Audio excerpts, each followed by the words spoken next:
everyone, welcome back to another episode of Penny for Your Thoughts. Today I'm here with Diya, and we are going to be discussing her article on the Penn Hunger Games, May the Social Capital Be Ever in Your Favor. Diya, do you want to introduce yourself? Yeah, sure. So my name is Diya, and I'm a freshman in the college. I'm kind of thinking of studying cognitive science right now, minors in consumer psych and journalistic writing, and I'm from Mumbai in India. That's awesome. Okay, cool. So obviously we're going to be discussing this fantastic article you wrote, and kind of what I like to open up every podcast with is just kind of what prompted you to write this piece in the first place. Yeah, so I was watching Hunger Games actually the other day with my friends, and we were just like, I was just thinking on that entire concept. I was like, it seems so dystopian, like they're picking people from like different regions and like putting them all in this one like field to compete.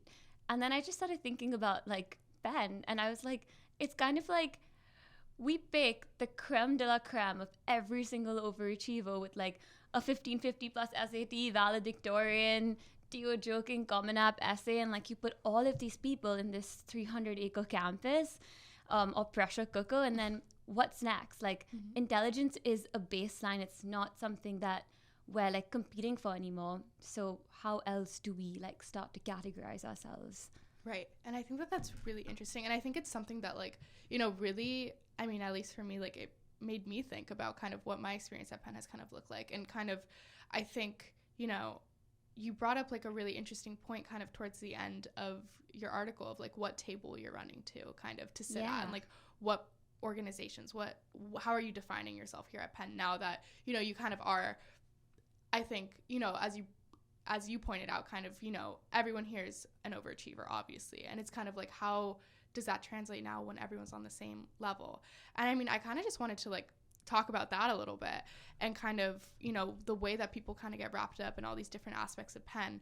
Like you talked about like kind of like the social aspect. And I think that's really interesting too. Like, for example, like I think it's kind of interesting to see that the way that different people kind of like approach it, you know, because for me at least, like I know that like obviously like I joined a sorority, right? And I joined like different organizations and different things that I'm, you know, like a part of that I really have found like kind of community in, but it's like, why was I joining it in the first place? And like that literally just made me think about that, you know, like why was I joining the sorority I joined in the first place? Why was I joining the clubs I was joining in the first place? Like what's kind of like the purpose of that, you know? And I kind of wanted to hear like what your opinions on that are. Like I know you obviously hit on them a little bit, but kind of just like more in depth.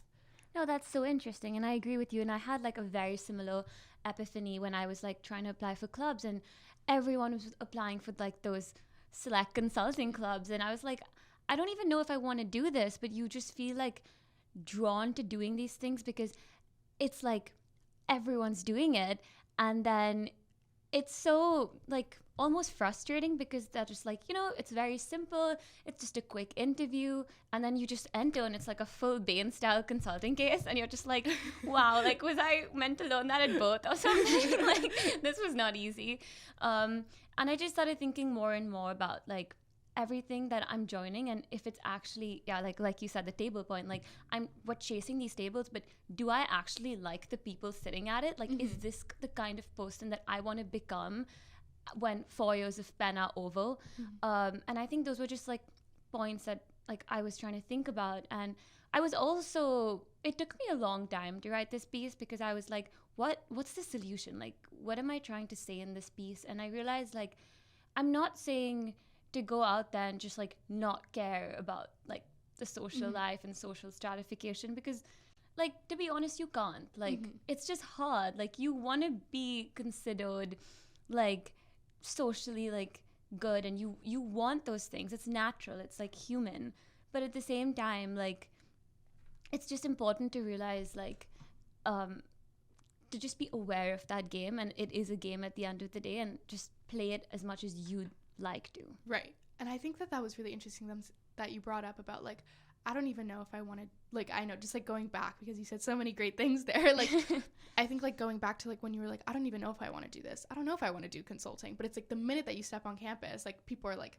you got to do it. Like you have to get involved in something. You have to do something. And it's like, because I feel like of like our overachiever like mentality from high school or from like our whole lives, we feel like, okay, like just doing school is obviously not enough to get you a job at this point. Like, it's just, you have to be involved in different things in order to, you know, like, pursue like different careers. And the thing is like, from the minute that I stepped onto campus, I literally had no idea what I wanted to do, right? But like, I was like, okay, like, I just got into Penn, like, that's a big accomplishment in and of itself. Like, now I have to like start looking for a job and like start looking for like where I'm gonna work. And I was like, I have no idea. Like, I mean, like, I'm a Wharton student, so like, I obviously like was like more interested in business, obviously, but like, I knew I wanted to do finance. I knew I wanted to do something in it.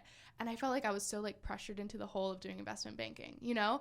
And I think that this is like kind of like an unpopular opinion, but like, I don't think that like I'm like, that's not what I really see myself doing in the future. And I think that people, like, when I tell people that, they're like, what do you mean? Like, what do you mean that this isn't what you want to do for the rest of your life? What do you mean you're not going to just do your 2 years in IB and then go to private equity and then like, and blah, blah, blah. I'm like, because that's not what I've always wanted for my life. Like, I've always wanted to go to law school. And so like, when I say like, oh, I'm going into IB for 2 years and then I'm going to go to law school, people are like, oh, but like, you're already going to be doing IB. Like, you're going to be making so much money. You're going to be doing all this stuff. And like, you're going to leave that to go back to school to like basically start from zero again.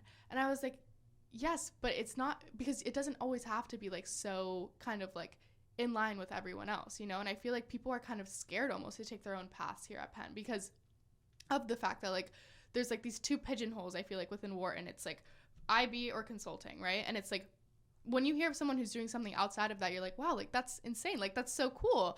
But it's like, why is that so insane and so cool? Like, we're going to this university that like has such a multitude of different topics of study. Like, there's marketing, there's operations, there's so many different things, and yet still somehow, no matter what, like, you're still expected to fit into that pigeonhole. And I think that it's like really interesting to kind of like think about, you know? And I'm talking more from like obviously my experience, because I feel like it is very intense, like within Wharton, but also outside of Wharton, like just like kind of the different careers that people plan on pursuing, like depending on like kind of what they're studying. Like, I feel like there's only one direction for them because of the way that this school's kind of, you know, like made itself to be, almost like, since we're so pre-professional. Yeah, and I think that's such an interesting point that you bring up, and I love that you're like doing like law and business. It's like something I've not even heard about before here, which is so cool. And like, I think that's exactly what you were even like highlighting, that you just see like these predetermined paths.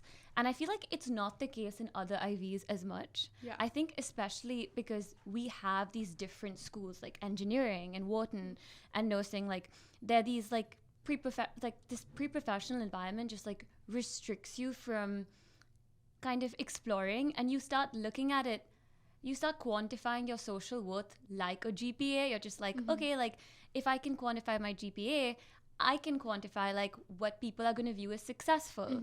But like the thing is, you can't quantify that. Like, success is so like individualistic, and I'm really worried that the reason why I don't want to go into like those predetermined tracks is like, I don't want to wake up one day when I'm like 35 and be like, yes, I've made like millions of dollars, but am I really happy like doing consulting? Like, and I think that's kind of what keeps me going. And I think it's just like so important for like other Penn people to recognize that before it's too late and you've lost all your hair and you're like knee deep in your midlife crisis. You know? Oh my God, I totally agree. Like, I literally think about that all the time. I'm like, I know that like for me, that's what I was saying before, like my 2 years in investment banking, like I'm doing my time, you know what I mean? And then I'm like, I can't do this anymore. Like, this is not, like, I know it's not going to be sustainable for me. And the last thing that I would want would be like to wake up after all this time and it's like you've risen through the ranks in investment banking and you're like, you're an MD now and like whatever. And you wake up and you're like, I hate my job. Like, I'm not happy. You know what I mean? And I feel like so many people here,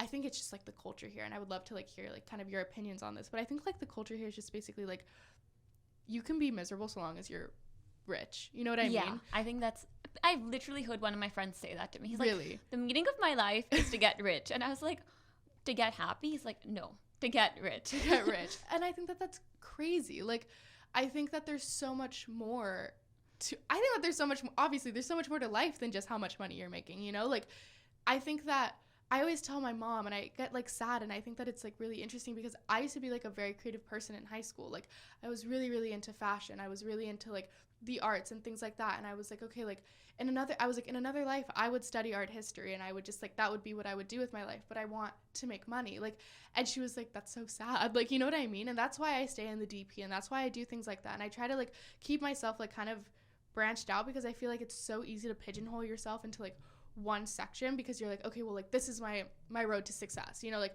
I'm going to do my investment banking, I'm going to go into private equity, or I'm going to do consulting, and then I'm going to do whatever, and it's like, and that's it, you know, and it's like, it's kind of like you lose the dimensions of yourself here because of, like, the fact that, like, because we have, like, these schools, you know, like, most of my friends don't take classes outside of Wharton if they're in Wharton, or like outside of engineering if they're in engineering. Like, I think that the only place that you're like actually able to take such like a wide variety of classes is like the college. Yeah. So like for me, like, people think I'm nuts because every semester I'll take a class in the humanities. So like last semester I took art history, this semester I'm taking poli-sci, you know, and it's like because I would hate to like just be like Wharton mindset all the time, you know. I think that that's like so confining, and I think that it doesn't allow you to kind of see like other areas and perspectives. But I do think that that's the culture here completely, you know. It's like, how are we going to be successful? How am I going to get there? Like, within my line of study, like, I have to completely devote myself to that, and I have to completely like commit to it almost. And it's like, it doesn't always have to be that way, you know. Yeah, I love that you said that. And like, it's similar for me where I know I eventually want to do something with business, but I love Gog Sci. Like, I came in, it's like similar to like you in art history, where I was just like, I love the brain and the mind. Like, I want to figure out the meaning of life and like what is going on, and I'm gonna just do that in these 4 years. And I told my parents, I was like, once like I feel like fulfilled, like that's when I can find a job. And I'm finding so many interesting pathways just within Gog Sci, and I've picked up journalism from the DP and I'm really enjoying it. And I'm like, somehow it'll all come together like later. Like, I don't have to think about how everything's gonna fit now. Yeah, absolutely. And I think that that's so much more fulfilling, you know. Like, I think that if you left your 4 years of college and you're like, well, you know, like, just like from like in a complete umbrella term, like, well, like, I was in a top fraternity and I was in, or a top sorority, and I studied XYZ thing, and now I'm going to do this. But it's like, is that like going to fulfill like what you actually need and what you wanted coming into college, you know? And I think that that's like where it gets really interesting, because it's like, obviously, like, you have like a passion for that, and it's like, to not lose your passion is going to mean that when you graduate your 4 years, regardless of what happens, everything is going to fall into place. But it's like, when everything falls into place, like, I would hope that I would leave my 4 years of college feeling like I made meaningful friendships, and I made, you know, like, connections with people that are gonna last, and I learned things in class that actually interested me, not just things that I thought like were gonna be useful for like this one career path that I had. Because also, like, at the end of the day, I can't imagine how many people start out in one thing and then immediately like switch later, you know? Yeah. Yeah. Bless you. Thank you. No, I think like even the point you brought up about like Greek life, like, I think I have so many friends who like ended up joining sororities this like semester, and that they talk about like even after joining, there's so much like segregation within there, where they like the girls within that will just be like mean to them, and that these sub hierarchies within that, and like so many people don't know that, because from the outside it just looks perfect, and on Instagram it looks great and like sisterhood, but a lot of it is not like that, even with fraternities. And I think like it's just like important to like realize like everything that looks so good on the surface, especially like the side chat rankings, I don't know if you've seen them, but they're ranking continually, and I just feel like we just keep pitting ourselves against each other constantly, which shouldn't be the case. At the end of the day, we've all reached Penn because we've all worked hard, and we were all kind of nerds, so 100%. And as much as we all try to act like that's not part of our identity, it kind of is. And I think we should just, and I think that would help even elevate us so much with prestige and stuff if we actually started to collaborate and not like pit ourselves against each other. I completely agree. I think like every single time I see like a ranking of like sororities, for example, like it makes my it leaves like a weird feeling in my stomach almost, because it's like, it's so naive to think, first of all, that like everyone in every sorority is best friends. Like, that's ridiculous, you know? And I think that that's what you were saying, like on Instagram, it's like, oh, like, well, I want to be in this sorority because like everyone there's so cool and like everyone gets along and it's like got this vibe and whatever. And I think that that's just like, it's naive to think that you've got PCs of 50 girls each, like not everyone's gonna get along with each other in the same way, you know? And I think that that's like one thing that like people don't see, and you're like, okay, like, well, I'm gonna find this community if I rush, because like this is kind of like like, obviously, how could I not? Like, I'm rushing with girls that are going to be like me, like, or whatever, or not like me, or like just like a different group of girls, like whatever, that I'm going to start like associating myself with. But like, to think that that's entirely what determines your social rank is beyond ridiculous. You know what I mean? Crazy. It's insane. And it's like, I have friends across all different sororities, and I think that the people who like, also I feel like a lot I saw after Rush, now that I went through it kind of like on the other end of being like the people who rush, like I helped rush to like freshmen, obviously, whatever, like during recruitment week. And I remember thinking like, so many people would tell me, they'd be like, well, like, are you still friends with people in other sororities? And I was like, absolutely I am. And like, because it doesn't define you, like nothing you do really defines you. And I feel like we lose sight of that here a lot at Penn. Like, my best friends are not in my sorority. And to think that like some people would stop being friends with another, like with a group of girls or with a group of people just simply because they're not in that same like ranking of sorority is just so beyond ridiculous. And I think that like that goes for everything. It goes for like, oh, like, you know, like, for example, like with recruiting, I feel like I saw it a little bit. Like, people are like, oh, well, they're only working here. And it's like, you got a job. Like, you got a job. Like, you're employed out of college. Like, let's be... That's an accomplishment. Clap. Like, let's be happy. Like, I don't understand. Like, and people are really pitting themselves against each other because they're like... I had someone tell me once, they were like, oh, well, like, I'm making more money than you. And I was like, do you think I care? I was like, I literally, like, I got a job and I'm so beyond proud of myself. I don't care if your investment banking job is paying more than my investment banking job. Like, that shouldn't matter. And I feel like, again, it just goes to show how much of, like, you know, the way that the school kind of operates. And the fact that people think that that's okay in the first place to say, I was like, I literally was like, do you realize, like, what you're telling me right now? Like, this is so beyond absurd. And I think that, like, we really put so much of like these like kind of like boxes around like kind of who we are and like who we associate ourselves with. And it's like, but why? Like, for what? You know, like, what is it that makes a top sorority? Is it just because they mix with the top frats? What constitutes a top frat? Like, you know what I mean? Like, that's why like it's all kind of baseless almost. Yeah, wait, and that's so, like, the last point you made especially, that's something I was thinking about while writing, and I was like, so much of this is like predetermined. Like, these people know each other from way back when. Like, their parents are somewhere in the Hamptons. It was all decided. They learned A, B, and then castle. Like, it was A, B, C, D. And like, a lot of people come here and they're like, oh, we want to join this and we want to be in that. And yeah, sure, like, go ahead if that's what you want. But just know that, like, if you don't make it, it's not just you. Like, you could be a great person.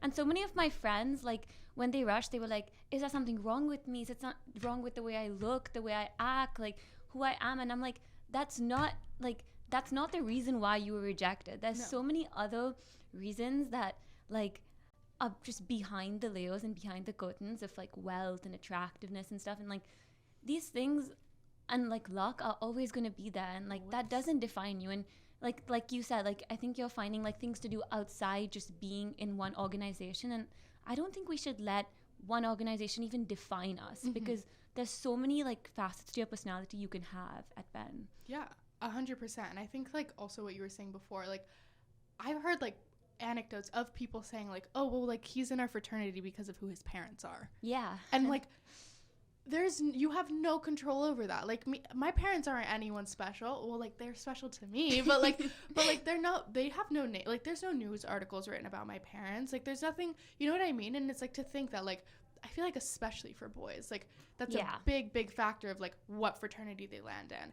And I think that, you know, that's so unfair because you could be, like you said, an amazing person, a beautiful person inside and out. And it's like, just because of like who your parents are, how much money you have, that dictates where you kind of land. And I think that that's insane. And I think that that goes beyond just social constructs. Like you said in your article, like nepotism doesn't stop after college. You know what I mean? Like it's in every single facet of every single like part of life. And I think like being aware of that as, you know, kind of as Penn students, but also like as we enter the real world, kind of, I almost feel like now we're being like coached for the real world. I'm like, if this is truly the way that the rest of my life is going to look, like, I'm glad that I got a head start on learning how it actually is, you know? But I think it's like really, really like fascinating almost to think about how like people genuinely like they put their self-worth on these things. And it's like, it's not you. Like, you know what I mean? Like, it's not you as a person as to why you didn't end up in this club, or if you didn't end up in this organization, or like whatever it might be. Like, it's not a you thing. There's so many, like you said, there's so many other factors that go beyond it. And I feel like it's weird because it's like the social construct of this school is like, well, you know, like we want, you know, kind of everyone, like a variety of everyone in like our organizations, but it's like they don't, like, you know what I mean? Like, at the same time, like, as they're preaching, like, we want everyone, they're also like, but we want these specific people, and these are the only people that are going to be like part of who we are and like what we represent, which I think is really weird. Yeah. And I know so many, like I've heard so many stories from my like cohort, even of like girls like changing their personalities, like changing like making up stories of where they've like been and stuff for like their conversations. And I was like, if you get in on that, like, are you really getting in for who you are? Like, is that really what a place that you want to be in? And I think it's like really refreshing to hear, especially like someone older than me say these things, that it's okay and it's fine, and like at the end of the day you will find your place and your people. And I think it is a great learning experience, because I think at Penn you will get rejected and you'll be humbled so many times that by the time you're like out in the real world, you're just really hardened, which is why I think so many of our alumni are so successful. 100%. And I think like honestly, like as I walked into school, I walked into this university, I didn't know anyone, you know, like I had no idea who anyone was. And I thought to myself, I was like, one of my biggest things was always like, I know that I don't come from the same background as a lot of different people at this university. You know, like, again, like I am by no means like, am I like at the, you know, wealth bracket of like or like tax bracket of some of the people at this university, you know, and like, do I go to Europe every summer? Like, no, you know what I mean? Like, do I go on these elaborate trips? Like, I don't own, and my entire wardrobe is not designer, you know what I mean? And I think that for me, when I walked in to campus, like, I was like, I'm not going to change myself, and I'm not going to start like, you know, like pretending like I'm someone that I'm not, because like you said, then I don't need this place that I want to be in so badly, or don't want to be in so badly, like, then it's not the place for me. Like, I need to find people that are going to respect me for who I am, and like are going to appreciate my presence and my, you know, what I bring to the table. And I think that people kind of like you said, like I do hear stories of people who like change themselves because they think that they're going to be perceived in a different way, whether that's as smarter or as cooler or as more popular or as wealthier or whatever it might be. But it's like, if you are just yourself, and if you truly just like appreciate the background that you came from, like I think about that all the time. I think that, like, for example, like my sorority has girls from so many different countries, and I think that's what makes us so unique and like so interesting. And to think like I would never want to like erase the fact that my parents are immigrants, you know what I mean, or that I came from like my parents came from nothing, you know what I mean, and like they built up their lives that I have now, that I'm so fortunate to have. And to change that, to try to be like ashamed of that or embarrassed of that, or like, you know, to even beyond that, like in a classroom context, like to be one of the second person at my school ever to get into Penn, you know what I mean? That is big. So like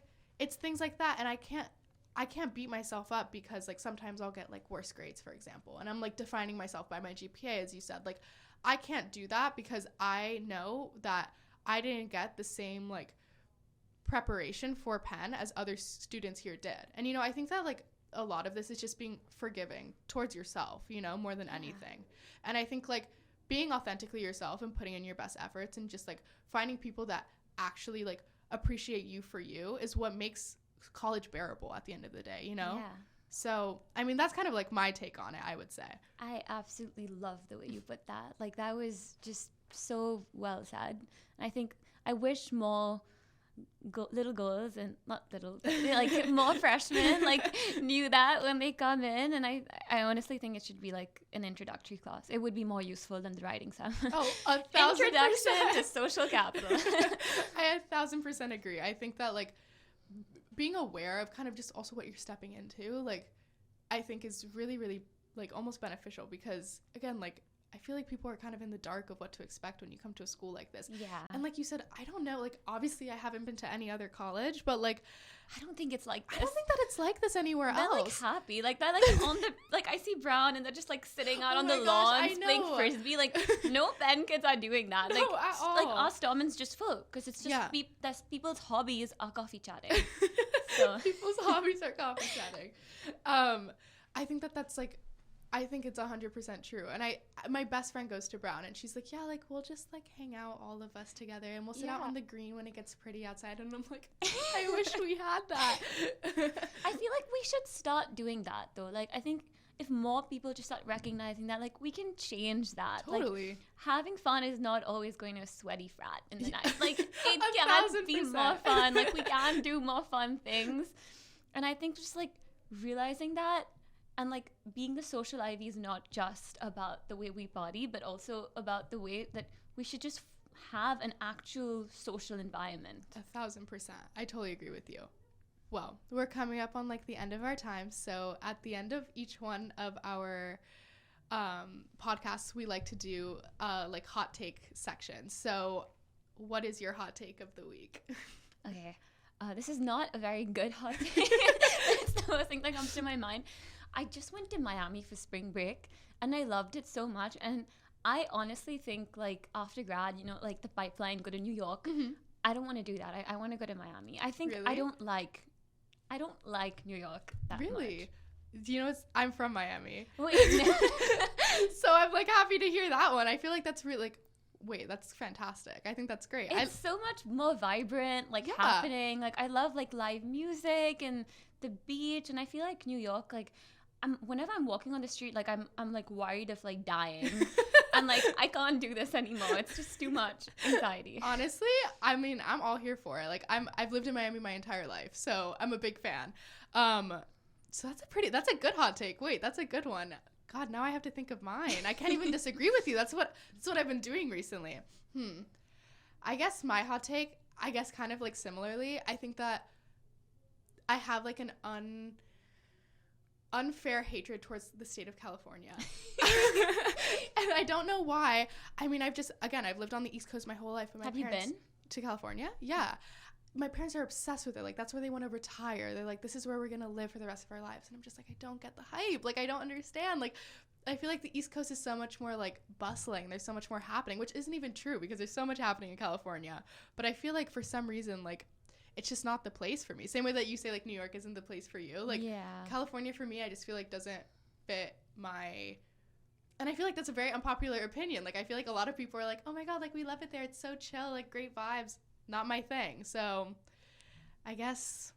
Is it bad that I quit Miami with California? I've never been to California, but I always think like it's like beach and like people just roaming around in shorts. I feel like, I guess in that way, yeah. I don't know. I mean, I feel like California has like a very like chill vibe where I feel like even in like the biggest of cities, I feel like California has more of like a relaxed vibe. And maybe this is just like my weird perception of it, but I feel like Miami still does like have a little hustle and bustle. And like, I mean, like Miami's just a crazy place in and of itself, and I've learned to love it over my years. But maybe I'm just biased towards like my one sunny state versus the other, you know. But yes, thank you so much for coming today. This was such a great conversation, and thank you guys for listening. Thank you.